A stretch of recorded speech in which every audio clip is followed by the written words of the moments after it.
Buenas, mi nombre es Noelia Pichardo Veras, matrícula 1086-871. Un pequeño detalle es que el documento todavía no tiene imágenes, pero si se revisa el documento ya final en la plataforma, sí va a tener. El asunto es que por una cuestión de ahorro de tiempo, normalmente yo grabo el video con el documento así, luego busco bien las imágenes, las inserto y por último subo el documento a la plataforma. Pero bueno. Hoy voy a hablar sobre el diseño de software, que es una de las fases más importantes dentro del desarrollo de sistemas. Muchas veces se suele pensar que programar es lo más importante, pero realmente antes de escribir una sola línea de código, ya se han tomado decisiones importantes y esas decisiones ocurren en la etapa del diseño. El diseño de software funciona como un puente, una conexión entre lo que el usuario necesita y lo que finalmente se construye. Aquí es donde se transforman las ideas en una estructura concreta que va a definir cómo va a funcionar el sistema, cómo se van a organizar los datos y cómo interactúan sus partes.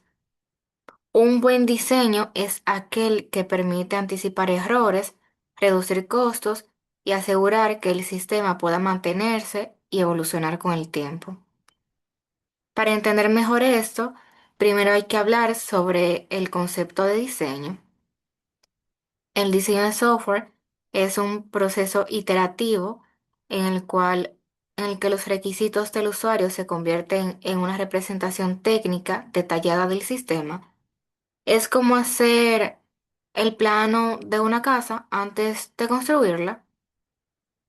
Se toman decisiones sobre la estructura, los datos y las interfaces que tendrá el sistema.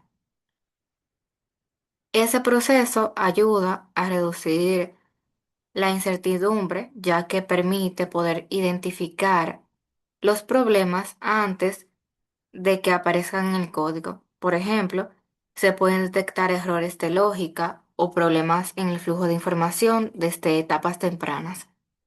Esto facilita la planificación del proyecto y también mejora la comunicación entre los involucrados. Sin embargo, si el diseño es demasiado estricto, muy rígido, puede volverse un problema si es que surgen cambios en los requisitos. Ahora bien, para que este diseño funcione, es necesario dividir el sistema en partes y ahí entran los componentes y las interfaces. Un componente es una parte del sistema que cumple una función específica, mientras que la interfaz es la forma en que esos componentes se comunican entre sí. Esto permite que el sistema esté organizado de forma clara, ya que cada parte tiene su responsabilidad definida. Además, facilita que varios desarrolladores trabajen al mismo tiempo en diferentes módulos sin interferirse.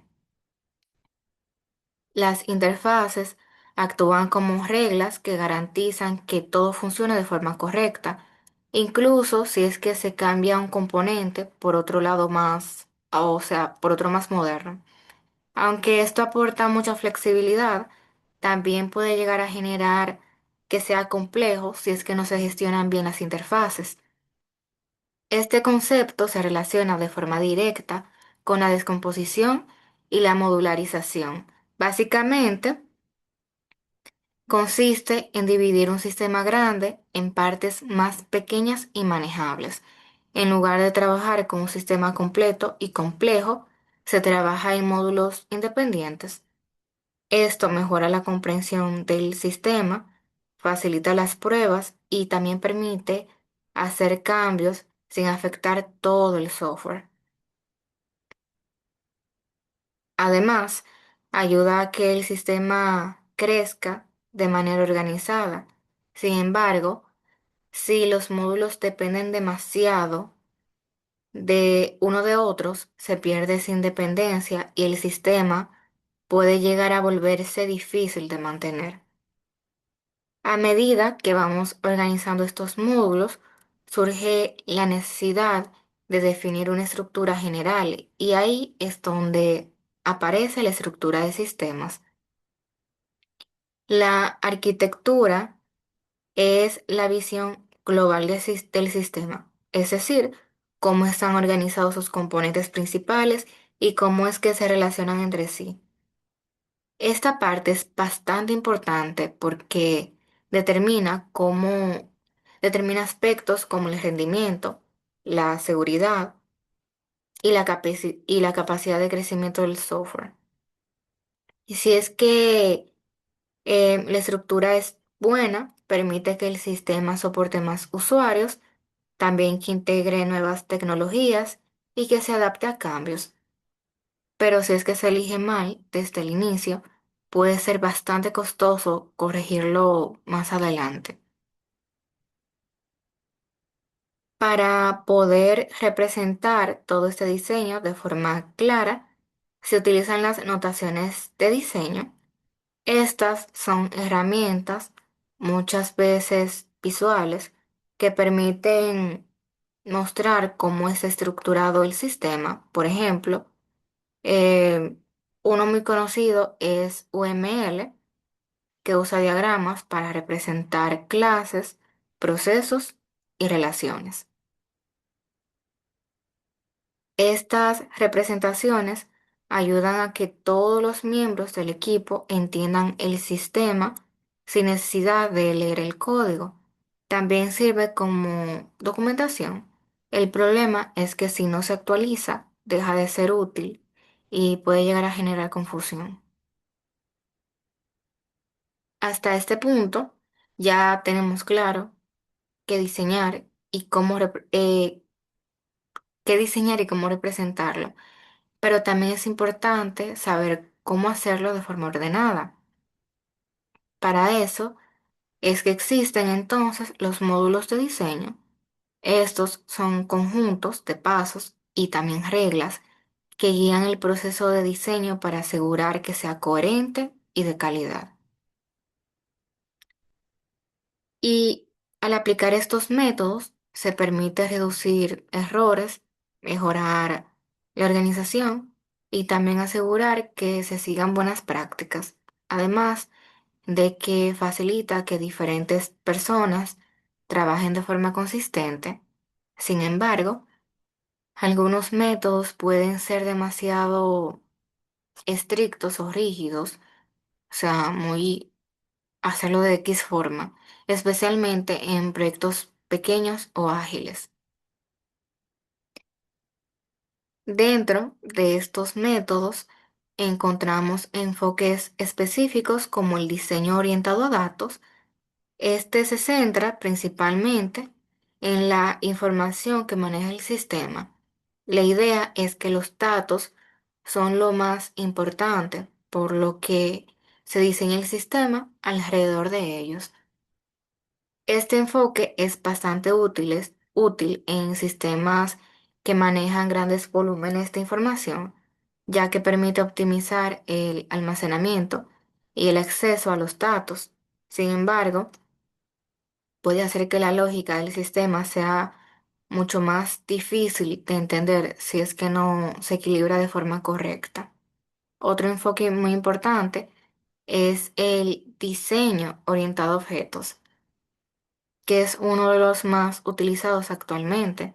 Aquí el sistema se organiza en objetos que contienen datos y comportamientos. Estos objetos interactúan entre sí para cumplir con las funciones del sistema.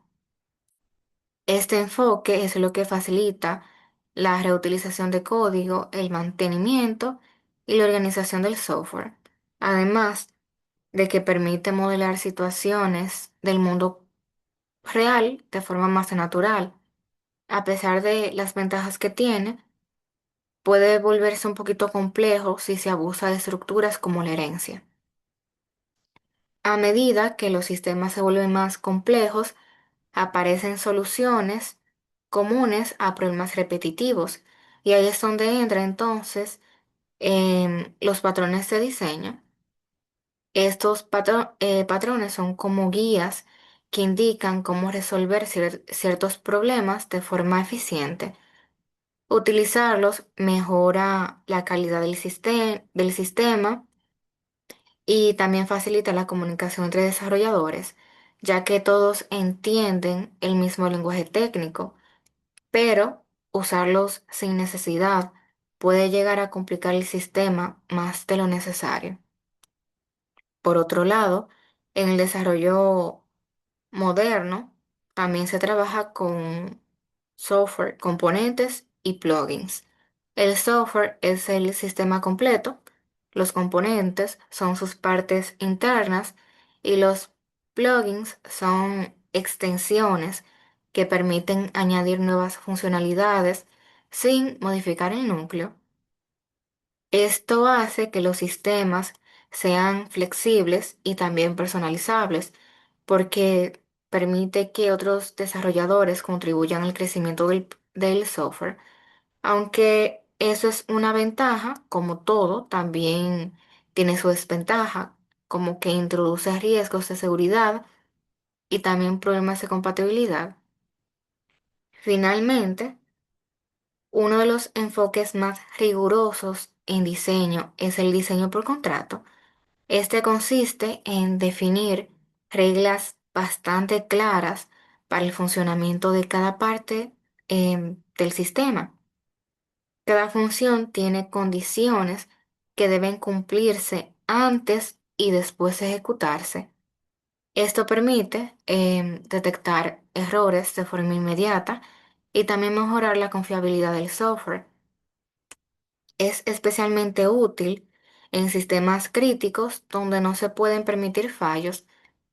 Sin embargo, requiere un alto nivel de análisis y puede llegar a afectar ligeramente el rendimiento.